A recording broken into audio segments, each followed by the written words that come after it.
خاندان بڑا تھا لیکن روٹی بہرحال ماں ہی کو پکانی پڑتی تھی۔ وہ بیچاری سارا دن گھر کا کام کرتی، شام ہوتی تو وہ پورے خاندان کا کھانا بناتی۔ خاندان چولہے کے گرد جمع ہو جاتا، ماں توے سے تازہ روٹیاں اتارتی جاتی اور وہ کھاتے جاتے۔ ایک دن ماں کا دھیان بھٹک گیا، روٹی توے پر پڑی پڑی جل گئی۔ ماں نے وہ روٹی اتار کر اپنے لیے رکھ لی۔ خاوند دیکھ رہا تھا، اس نے فوراً کہا، یہ روٹی مجھے دے دو۔ ماں نے گھبرا کر جواب دیا، یہ جل گئی ہے، میں آپ کے لیے اور پکا رہی ہوں۔ خاوند نے مسکرا کر کہا، مجھے دے دو، مجھے جلی ہوئی روٹیاں بہت پسند ہیں، اور ساتھ ہی ہاتھ آگے بڑھا کر ٹوکری سے روٹی اٹھا لی، مزے سے کھانے لگا۔ کھانا ختم ہوا، خاندان اٹھ کر اپنی اپنی چارپائیوں پر چلا گیا۔ خاندان کا چھوٹا بیٹا ہمیشہ سونے سے پہلے باپ کا ماتھا چومتا تھا۔ وہ ماتھا چومنے کے لیے والد کی چارپائی پر گیا تو سرگوشی میں باپ سے پوچھا، ابا کیا آپ کو واقعی جلی ہوئی روٹی پسند ہے؟ والد نے مسکرا کر اس کے سر پر ہاتھ پھیرا اور آہستہ آواز میں جواب دیا، بیٹا جلی ہوئی روٹی کس کو پسند ہوگی؟ بیٹے نے پوچھا، پھر آپ نے ماں سے جھوٹ کیوں بولا؟ باپ نے جواب دیا، بیٹا تمہاری ماں سارا دن کام کرتی ہے، یہ ہمیں روز اچھا اور مزیدار کھانا بھی پکا کر کھلاتی ہے۔ میں نے زندگی میں اس کے ہاتھوں سے پکی ہوئی سینکڑوں روٹیاں کھائیں۔ میں نے اگر ایک دن جلی ہوئی روٹی کھا لی تو کیا قیامت آ گئی؟ باپ نے کہا، یہ روٹی میں نہ کھاتا تو تمہاری ماں کھاتی، اور یہ مجھے منظور نہیں تھا۔ یہ واقعہ بچپن کے سنہری یاد بن گیا۔ وہ زندگی میں جہاں بھی رہا، وہ جس عہدے پر بھی پہنچا، اسے جو بھی پیش کیا گیا اس نے چپ چاپ کھا لیا۔ اس نے کبھی کھانے میں نقص نہیں نکالا، اور ہاں وہ جب بھی کھانے کی میز پر بیٹھا، اس کے سامنے کھانا رکھا گیا تو اسے اپنی ماں اور باپ دونوں ضرور یاد آئے، اور اس نے والد کے یہ الفاظ بھی ضرور دہرائے۔ یہ کون تھا؟ یہ بھارت کے مرحوم صدر عبدالکلام تھے۔ عبدالکلام 27 جولائی کو شیلانگ میں انتقال کر گئے۔ ان کی عمر 84 سال تھی۔ یہ بھارت کے ان چند لوگوں میں شامل ہیں جن کے انتقال پر ملک بھر میں 7 روزہ سوگ کا اعلان کیا گیا۔ یہ حقیقتاً اس اعزاز کے حقدار تھے۔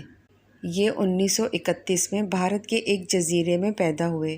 جزیرے کا نام رامیشورم ہے۔ یہ جزیرہ تامل ناڈو میں سری لنکا کے قریب واقع ہے، اور یہ سری لنکا کی طرف بھارت کا آخری ٹاؤن ہے۔ عبدالکلام رامیشورم کے غریب ترین مسلمانوں کے خاندان سے تعلق رکھتے تھے۔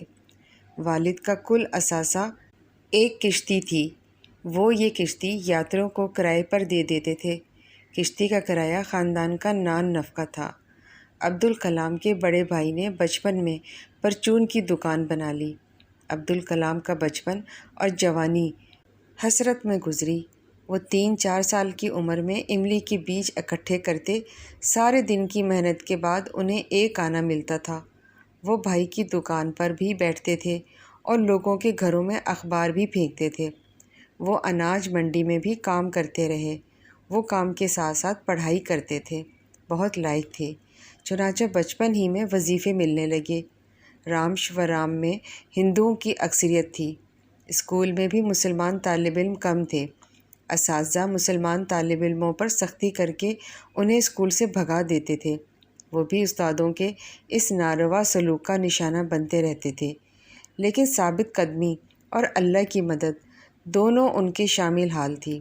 چنانچہ گاؤں کے مکھیا کو یہ اطلاع ملی تو اس نے اساتذہ کو ڈانٹ دیا، اور یوں استادوں نے انہیں بھی انسان سمجھنا شروع کر دیا۔ وہ ریاضی میں خصوصی دلچسپی رکھتے تھے۔ کالج کی تعلیم مکمل کرنے کے بعد مدراس انسٹی ٹیوٹ آف ٹیکنالوجی میں داخلہ ہوا۔ فیس 1000 روپے تھی، لیکن گھر میں اتنی بڑی رقم نہیں تھی۔ عبدالکلام نے اعلیٰ تعلیم کا خیال چھوڑ دیا، لیکن پھر ان کی بڑی بہن فرشتہ بن کر آئی۔ اس نے اپنی طلائی چوڑیاں بیچ کر بھائی کی فیس ادا کر دی۔ یوں یہ یونیورسٹی پہنچ گئے، لیکن وہاں فیس معافی کے لیے پوزیشن لینا ضروری تھا۔ عبدالکلام اس کے بعد صرف فیس معاف کرانے کے لیے پوزیشن لیتے رہے۔ یہ تعلیم مکمل کرنے کے بعد بھارت کے ایٹمی پروگرام سے وابستہ ہو گئے۔ عبدالکلام نے 1974 میں بھارت کو ایٹمی طاقت بھی بنا لیا اور یہ بھارت میں میزائل پروگرام کی بنیاد رکھ کر میزائل مین بھی کہلانے لگے۔ یہ 2000 تک مختلف پوزیشنوں پر کام کرتے رہے، یہاں تک کہ 2002 میں کانگریس اور BJP نے انہیں بھارت کا صدر بنا کر 2007 تک بھارتی صدر رہے۔ عبدالکلام ایک کمال کے انسان تھے۔ یہ وقت کے انتہائی پابند تھے۔ صبح 6:30 سے 7 بجے کے درمیان کام شروع کرتے تھے۔ ٹی وی نہیں دیکھتے تھے۔ ان کے گھر میں ٹی وی نہیں تھا۔ اپنی تمام ای میلز چیک کرتے تھے اور جواب بھی دیتے تھے۔ پوری زندگی کام کیا۔ ان کا انتقال بھی شیلانگ میں لیکچر کے دوران ہوا۔ وہ لیکچر دے رہے تھے، انہیں ہارٹ اٹیک ہوا۔ انہیں ہسپتال پہنچایا گیا، لیکن وہ "یو آر ڈوئنگ ویل" کہتے کہتے دنیا سے رخصت ہو گئے۔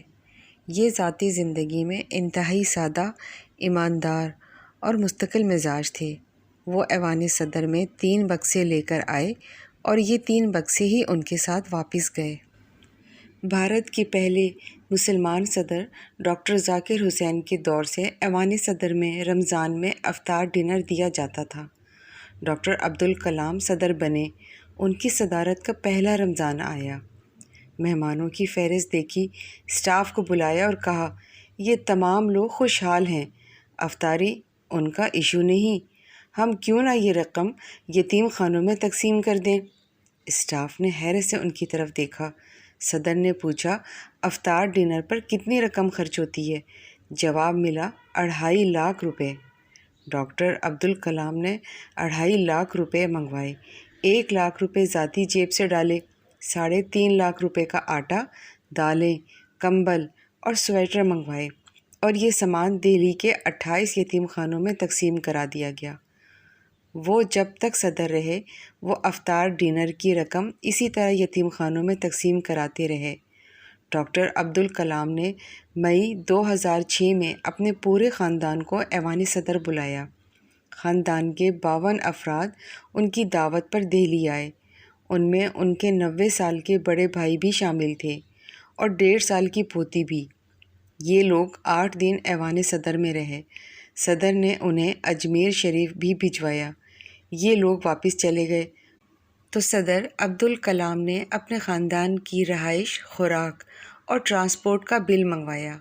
یہ 3,52,000 روپے بنتے تھے۔ صدر نے ذاتی اکاؤنٹ سے یہ رقم ادا کر دی۔ انہوں نے چائے کے ایک ایک کپ کے پیسے ادا کیے۔ خاندان اجمیر شریف گیا تھا۔ اس زیارت کے لیے بھی کوئی سرکاری گاڑی استعمال نہیں ہوئی۔ صدر نے پرائیویٹ بس کا انتظام کیا اور خاندان کو بس پر اجمیر شریف بھجوایا۔ صدر نے 5 برسوں میں صدر کی حیثیت سے 176 دورے کیے، لیکن ان دوروں میں غیر ملکی دورے صرف 7 تھے۔ باقی 169 دورے اندرون ملک کے تھے۔ وہ صدر کی حیثیت سے ملک کی ہر ریاست، ہر بڑے شہر اور ہر کمیونٹی کے پاس گئے اور ان سے ملاقات کی۔ وہ ہر ہفتے 2-3 سیمیناروں میں بھی شریک ہوتے تھے، وہاں لیکچر دیتے تھے۔ سادگی کا یہ عالم تھا کہ بھارت کے تقریباً تمام اخبارات، صحافیوں اور ٹیلی ویژن اینکرز نے ان کی موت پر یہ واقعہ ضرور بیان کیا۔ وہ بطور صدر کسی تقریب کی صدارت کر رہے تھے۔ عبدالکلام نے صدارتی خطبہ دے دیا۔ تقریب ختم ہو گئی۔ وہ رخصت ہونے لگے تو کسی صحافی نے ان سے سوال پوچھ لیا۔ وہ اس وقت تک اسٹیج سے اتر چکے تھے، لیکن وہ واپس مڑے اور اسٹیج کے ایک کونے میں زمین پر بیٹھ گئے۔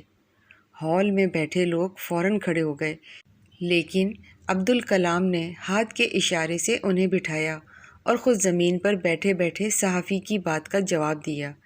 یہ ان کی ذات میں چھپی ہوئی سادگی تھی۔